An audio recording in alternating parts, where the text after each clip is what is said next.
नमस्ते, मेरा नाम शुभम तोमर है। आज हम बात करने वाले हैं थायराइड के बारे में। थायराइड की जो समस्या है आज के समय में बहुत ही ज़्यादा बढ़ती जा रही है और ये जो समस्या है ये फीमेल्स में बहुत ज़्यादा देखी जा रही है और इस समस्या की वजह से हमें बहुत ज़्यादा दूसरी समस्याएं भी शुरू हो जाती है, जैसे कि आंखों के नीचे सर्कल होना या आंखों में दूसरी समस्या का शुरू हो जाना, बालों का झड़ना या हमारी स्किन में ड्राइनेस हो जाना या हमारे घुटनों में या एवरी जॉइंट्स जो होते हैं हमारे उसमें पेन का शुरू हो जाना। और इस समस्या के शुरू होते हुए ये भी देखा गया है कि जो हमारी मेंटली हेल्थ है वो भी ठीक नहीं रहती है। जो ये थायराइड होता है ये हमारा यहाँ थायराइड ग्रंथि में से स्टार्ट होता है। ये जो हमारी थायराइड ग्रंथि होती है तितली के आकार की तरह की होती है, तो यहाँ से प्रॉब्लम स्टार्ट होती है। और जो थायराइड होते हैं वे दो तरीके के होते हैं, हाइपर और लोअर, जिसमें हमारा वेट का बढ़ना शुरू हो जाता है और वेट का कम होना शुरू हो जाता है। तो अगर ये लक्षण आप भी देख पा रहे हो, ये सिम्टम्स, तो प्लीज केयरफुल हो जाइए और योगा स्टार्ट करिए। जैसे कि ये समस्या शुरू होने पर मेडिसिन को लेते हैं और फिर भी उनका जो थायराइड लेवल है वो कंट्रोल नहीं हो पाता है। उनको ऐसा लगता है कि बस अब तो थायराइड में सारी जिंदगी में अपनी दवाई खाता रहूंगा, लेकिन ऐसा नहीं है। अगर वो रेगुलरली प्राणायाम और आसन करते हैं तो बेहद ही जल्दी उनको असर होना स्टार्ट हो जाएगा। प्राणायाम से उनको लाभ प्राप्त मिलना शुरू हो जाएगा। तो मैं बात करता हूं कि इसमें हमें कौन से प्राणायाम करना चाहिए, जैसे कि कपालभाति और उज्जाई प्राणायाम हमें इसमें करने चाहिए। मैं बात करता हूं कि इसमें आसन सिंहासन हमें करना चाहिए और सिंहासन अगर आप करते हो तो इसका रिजल्ट इसमें बहुत ही ज्यादा और बहुत ही कम टाइम में देखने को मिलता है। उसके बाद आप इसमें हलासन, सर्वांगासन और मस्तेंद्रिय आसन भी कर सकते हो और साथ ही साथ भुजंगासन और धनुरासन भी कर सकते हो। ये जो आसन है इनको जब आप अपनी गर्दन के ऊपर की तरफ या नीचे की तरफ अपनी गर्दन को बेंड करोगे तो जो आपकी थायराइड ग्रंथि है इस पे स्ट्रेच पड़ेगा। सारा इफेक्ट आपका यहाँ थायराइड ग्रंथि पर पड़ेगा, जिसमें ये अपना काम करना शुरू कर देगी। तो अब हम करते हैं आसन। सबसे पहले मैं आपको करके दिखाऊंगा सर्वांगासन। सर्वांगासन को किस प्रकार से करना है, मैट पर सबसे पहले लेट जाएंगे और उसके बाद सांस को लेते हुए दोनों पैरों को ऊपर की तरफ उठाते हुए दोनों हाथ को इस प्रकार से यहाँ लगाते हुए अपनी कमर पे और धीरे धीरे ऊपर की तरफ इस प्रकार से लेकर जाना है। और आपको इस पोजीशन में अपनी कैपेसिटी के अकॉर्डिंग होल्ड करना है।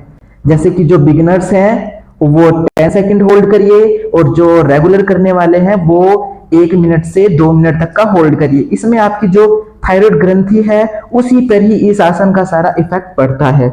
तो इसी में ही आपको ब्रीदिंग के साथ लेकर ब्रीथ को होल्ड करना है। इसके बाद हम करेंगे हलासन। हलासन में इस प्रकार से आपको अपने पैरों को ऊपर की तरफ उठाना है, बिल्कुल सीधा, और धीरे धीरे सांस को निकालते हुए इस प्रकार से पीछे की तरफ लेकर जाना है और दोनों हाथों को कमर पे यहाँ लगा कर रखिए।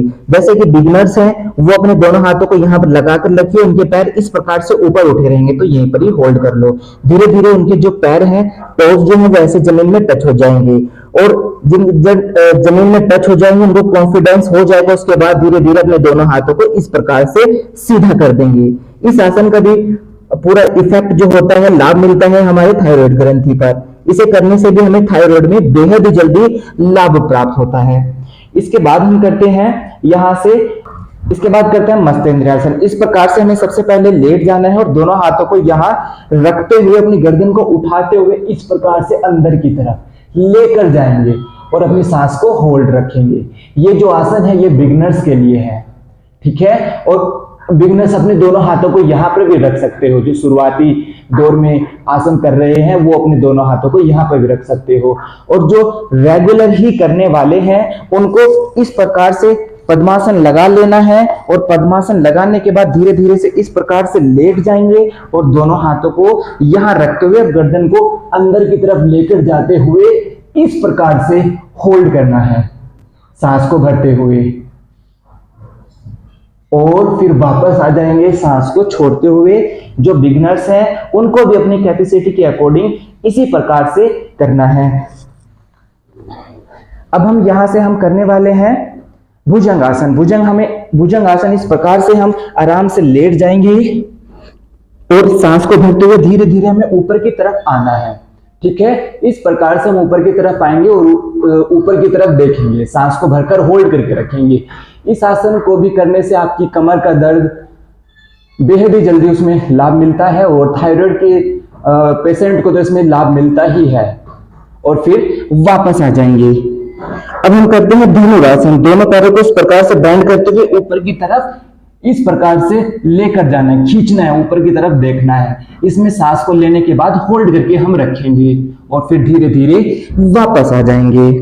अभी आपने देखा कि मैंने सर्वांगासन, हलासन, भुजंगासन, धनुरासन और मस्तेंद्र आसन मैंने अभी आपको करके दिखाया। ये जो आसन है ये बेहद ही ज्यादा लाभकारी है आपके थायराइड की समस्या में। अब मैं इसका सबसे स्पेशल आसन है सिंहासन।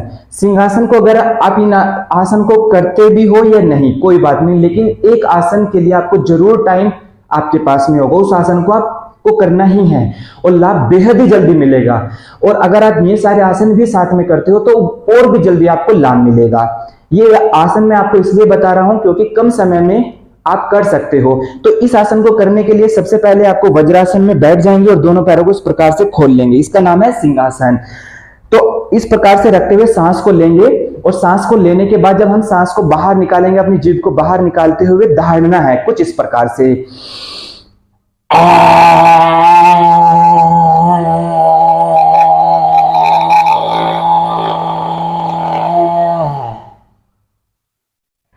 जब आप ये करोगे तो आपको यहाँ पर खराश महसूस होगी। इसका यही मतलब है कि ये जो आसन है ये आपके थायराइड ग्रंथि को इफेक्ट करता है और इसमें लाभ करेगा। तो इसका नाम है सिंहासन। ये बेहद ही ज्यादा लाभकारी है आपके थायराइड की समस्या में।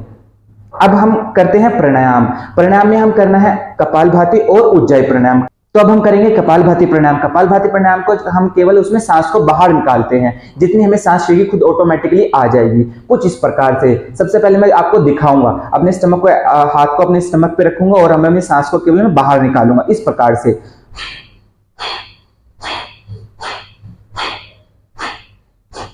इस प्रकार से आपको करना है, पर ध्यान रहे कि 1 सेकंड में एक बार आपको सांस को बाहर निकालना है, ठीक है। और जब आप इसको रेगुलर करते जाओगे तो थोड़ा थोड़ा समय आप 1 सेकंड में 2 बार भी कर सकते हो, उसको इंक्रीज कर लेंगे। तो इस प्रकार से हमें कपालभाति प्राणायाम करना है और इसके बाद हम करेंगे उज्जाई प्राणायाम। उज्जाई प्राणायाम में किसी भी कंफर्टेबल पोज में हम बैठ जाएंगे, जैसे कि वज्रासन हो गया, सुखासन हो गया, पद्मासन हो गया, किसी भी आसन में हम बैठ जाएंगे। तो मैं कंफर्टेबल इसमें हूं, मैं आपको इसमें करके दिखाऊंगा वज्रासन में। वज्रासन ही एक ऐसा आसन है जो हम खाना खाने के बाद कर सकते हैं। और खाना खाने के बाद अगर हम इसको रेगुलर करते हैं तो हमारा डाइजेस्ट सिस्टम बेहद ही ज्यादा अच्छा रहता है। और अगर किसी का खराब भी रहता है और वो इसको करना स्टार्ट करता है तो उसका भी ठीक हो जाता है। इसका एक ही कारण है, खाना खाने के बाद अगर हम डाइजेस्ट इसको करते हैं तो हमारा जो खाना है वो बेहद ही जल्दी डाइजेस्ट हो जाता है। जितना जल्दी हमारा खाना डाइजेस्ट हो जाएगा उतना ही हमारे हेल्थ के लिए और हमारे स्टमक के लिए अच्छा रहेगा। तो अब हम करते हैं उज्जाई प्राणायाम। उज्जाई प्राणायाम को करने से पहले मैं आपको कुछ चीज बताना चाहूंगा। कुछ लोगों को एक कंफ्यूजन रहता है कि जब हम सांस को बाहर छोड़ते हैं तब हमें इसमें साउंड करनी होती है, लेकिन नहीं, ऐसा नहीं है। जब हम इसमें सांस को लेंगे तब हमें साउंड करनी होती है, ठीक है। तो कुछ इस प्रकार से उज्जाई प्राणायाम में सबसे पहले हमें इस प्रकार से करना है। सांस को भरेंगे इस प्रकार से, इसको यहां पर लगाकर बंद लगाएंगे, 30 सेकंड तक होल्ड करके रखेंगे और फिर दाईं नासिका को बंद करते हुए बाईं साइड से सांस को निकाल देंगे। एक बार फिर से ये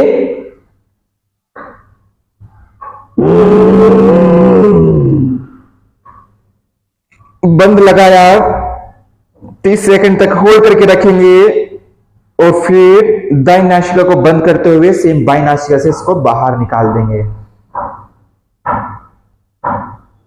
हमें इस प्रकार से करना है उज्जाई प्राणायाम। लेकिन जब हम उज्जाई प्राणायाम करते हैं तो हमारे गले में खराश होती है या खांसी आती है, लेकिन जो बिगिनर्स हैं वो जो इसको करेंगे उनको खांसी आएगी और उनको खराश भी हो सकती है। अब आप सभी का क्वेश्चन होगा कि आपको क्यों नहीं हुई? क्योंकि मैं इस प्राणायाम को करता रहता हूं, इस वजह मुझे आदत है, तो इस वजह से मुझे खांसी या खराश नहीं हुई है। लेकिन जब बिगिनर्स को या किसी को खांसी या खराश होती है तो इसका मतलब यही है कि वो बिल्कुल ठीक कर रहे हैं। इसमें द्वंद में या कंफ्यूजन में रहने की कोई जरूरत नहीं है कि मुझे खांसी हो रही है तो शायद मैं ठीक नहीं कर रहा हूं। नहीं, ऐसा नहीं है। अगर खांसी होती है या खराश होती है तो उसका मतलब ये है कि आप बिल्कुल ठीक कर रहे हो। यहां पर ही आपको महसूस होगा कि हाँ, मेरी जो ये ग्रंथि है इस पे मुझे इफेक्ट पड़ रहा है। जो अभी हमने आसन किए उससे भी, और जो अभी हमने प्राणायाम किया उससे भी आपको इसमें जरूर बेनिफिट होगा और महसूस होगा कि मेरी इसी ग्रंथि पर इसका असर पड़ा है। अगर आपको ये मेरी वीडियो लाभकारी लगती है तो प्लीज लाइक करिएगा, और अगर ऐसे ही टिप्स आप चाहते हो कि आपको मिलती रहे तो प्लीज मेरे चैनल को सब्सक्राइब करिएगा और शेयर करिएगा। तो मिलते हैं ऐसे ही इंफॉर्मेशन के साथ इस नए वीडियो में, तब तक के लिए नमस्ते।